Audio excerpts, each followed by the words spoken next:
नमस्कार मित्रांनो, शेतमाल बाजारभाव या यूट्यूब चॅनलमध्ये आपले सर्वांचे स्वागत आहे। आपण या व्हिडिओमध्ये आजचे कांद्याचे बाजारभाव बघणार आहोत। तत्पूर्वी आपण या चॅनलला सबस्क्राइब केले नसेल तर सबस्क्राइब करा व व्हिडिओ इतरांना शेअर करा। चला तर मग व्हिडिओला सुरुवात करूया। बाजार समिती नागपूर आवक आहे 1640 क्विंटल। जात आहे पांढरा कांदा किमान दर 1100 रुपये, कमाल दर 1500 रुपये, सर्वसाधारण दर 1425 रुपये। पुढील बाजार समिती लासलगाव विंचूर आवक आहे 10400 क्विंटल। जात आहे उन्हाळी कांदा किमान दर 600 रुपये, कमाल दर 1512 रुपये, सर्वसाधारण दर 1350 रुपये।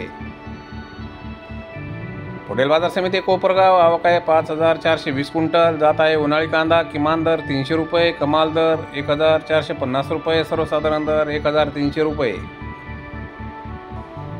पुढील बाजार समिती वैजापूर आवक आहे 5561 क्विंटल। जात आहे उन्हाळी कांदा किमान दर 900 रुपये, कमाल दर 1404 रुपये, सर्वसाधारण दर 1250 रुपये। पुढील बाजार समिती रामटेक आवक आहे 10 क्विंटल। जात आहे उन्हाळी कांदा किमान दर 1400 रुपये, कमाल दर 1600 रुपये, सर्वसाधारण दर 1500 रुपये।